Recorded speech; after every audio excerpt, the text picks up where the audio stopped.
Hello.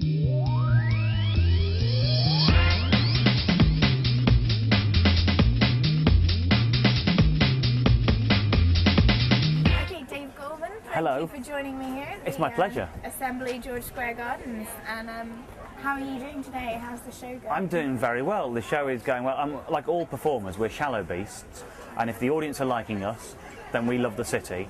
And if the audience don't like us, we blame the city. Yeah. And so right now, I'm 2 shows in, and I'm thinking, I love Edinburgh. Okay, good. You know, we're very shallow people. And your show this time is called PowerPoint Presentation, which... Yes, it's a very honest title. Yeah. It's called Dave Gorman's PowerPoint Presentation. It is a PowerPoint presentation being given by me, and I am called Dave Gorman. So it's honest. Okay. Completely yeah. honest. I mean, people are taking time off work to see shows at the festival. Why should they see the PowerPoint presentation? Is that going to be like... PowerPoint doesn't have to be charts about the sales figure in the second and third quarter. You know, PowerPoint is just a way of putting stuff on a screen. So it works. I've actually had lots of people who do PowerPoint for a living coming up to me afterwards and going, that's not really PowerPoint, is it? Because they don't know quite what I've done to manipulate it to make it do what I'm doing with it. Yeah. I think there used to be a world where in the sort of 70s and 80s comedy was all, or maybe more in the 70s, but all comedy was sort of presented by people going, hey, and it had to be really wacky, right. fun.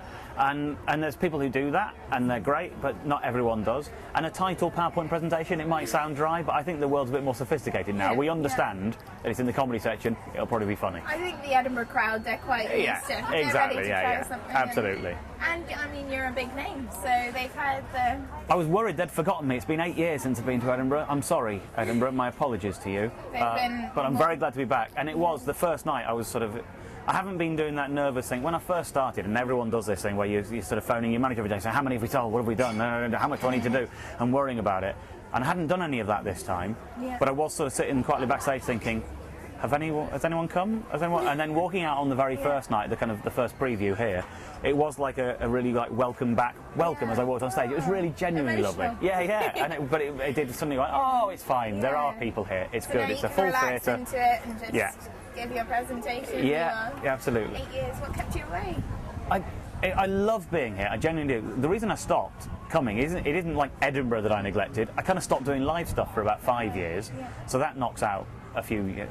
There's temptation every time. Every time August came round during my 5 years where I didn't do any touring, any live stuff. Yeah. I'd be sitting there going, oh, it's like I haven't got a dress to wear to the party, and everyone else, all my friends have gone. It was really nice to go. Yeah. But I think it's worse to come here half-cocked. Right. And to do a bad show. Half a dress. Yeah, I think that's not helpful, you know? I think you always want to be at your best. I think Edinburgh is a place for coming and saying, look at what I'm doing now. This is my new stuff. Come on, everyone, get on board. And if you're coming up just because you want to be at the party, then I think that's kind of almost disrespectful to this great festival that I love.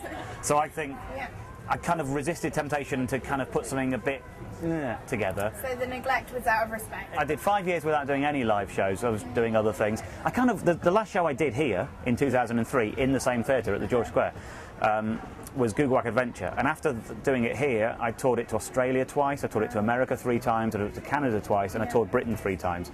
I did the show nearly 400 or 500 times. And at the end of that, it's like a really exciting experience, and I saw so much of the world doing it. But the idea of going on stage again, it was no longer exciting. I'd killed it a little bit. After 400 times, the novelty wears off. And I was no longer nervous backstage, and it was no longer fun to walk on stage. And I think people like to see you having fun.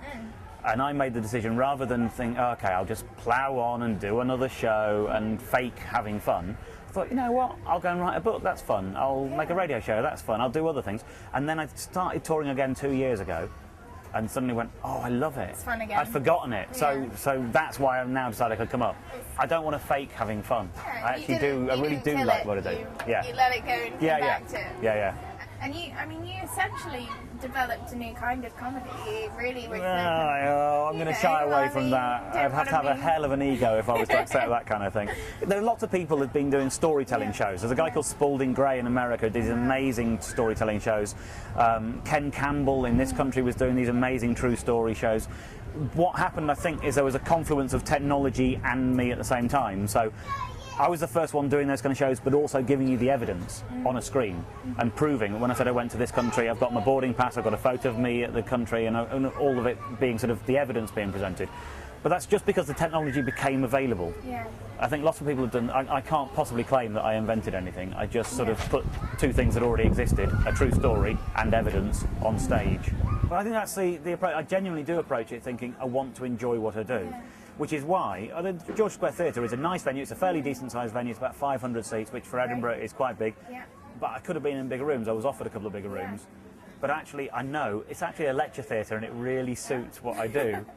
And I think, no, I want to be in my favourite room. I want to come and have fun. It was where I did 8 years ago. And when I was thinking about coming back to Edinburgh, I genuinely was saying to my manager, if I can get the George Square, then I'll come back. And if I can't, I don't think I want to, because I'll always feel like I didn't get off with the prettiest girl at the party. Okay. You know, I want to.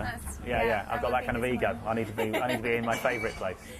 Well, you had a very interesting show where you cycled pretty much across the country and then had a gig the next night. Every night, not the next night, on the night. Yeah, I did. How was that? Well, I did 1,600 miles of cycling, Yeah. about 60 to 90 miles a day, or it varied. And at the end of each day, I would then do a show, which wasn't about the bike ride. It was they were sort of two separate things, but it was a great way, incredible way to see the country. You sort of, when you're touring, you're getting out of a train or a car, and you're going into a hotel and backstage of a theatre. You don't really see any of the in-between bits.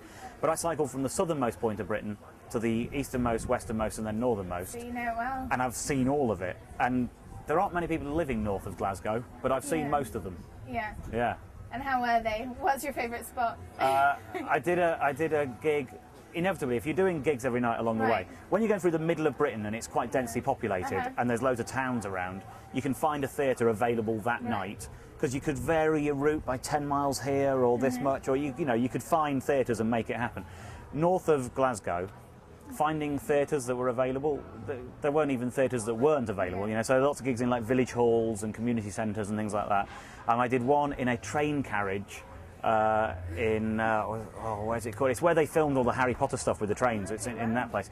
And I had 12 people in a train carriage, and I had to walk up and down it because they're sitting at tables facing each other. So only 2 of them are facing you at any one time, and the other 2 you're behind their back. So I sort of wandered up and down, and they followed me like they were watching tennis. And it was a really exciting gig. And weirdly, for being in the remote part of Scotland, there were people in the gig who had travelled from Liverpool and Manchester and Ireland because they'd seen the schedule and gone, that's going to be a weird one. Brilliant. I'm going to drive to the weird one. Yeah. And so no locals even managed to get in. It was just this really weird. Everyone loves a bit of weird. Yeah, but they'd made a real effort to come there. I thought every other gig I'd made more effort than anyone to get to the gig. Yeah. I've cycled 90 miles today. Nobody's worked harder. But at that one, there were people who'd flown and hired a car and driven hundreds of miles and come there because they wanted to be at something that was a bit weird. Yeah, and it was. Did you feel you have to change your material? I did that the more night. north you got? No, I did that night just to acknowledge the experience that we were all having. And on that night, I actually started telling stories about the bike ride. Yeah. Because they could have come for that. Whereas on the others, in a big theatre, you go, no, this is my show. I'm doing my show. So, I mean, it's not often you have a journey to get on another journey. They were the getting there to get absolutely. on the train. But that was a really, really one of the most enjoyable gigs of my life. A really weird thing, because you do one of the weirdest and most enjoyable gigs of your life, and it can only be seen by 12 people, and there's no way of repeating the experience. It just has to be that way. I guess that's part of the brilliance of it, then. Edinburgh, I'm sure, is very happy to have you back. We'll see, but so far. You have a brilliant run of it. Thank you very much indeed. And just one more time, so we can see it at the George Square Theatre at what time? George Square Theatre at 7:40. 7:40? Every night. Brilliant. No nights off for the whole run. Right. Yeah. Okay, so you're going to know how to work that PowerPoint Oh very yeah, well. I know it. I know my way around it. Perfect. It's all good. Okay, well, thanks for joining. No worries. Thank you very much.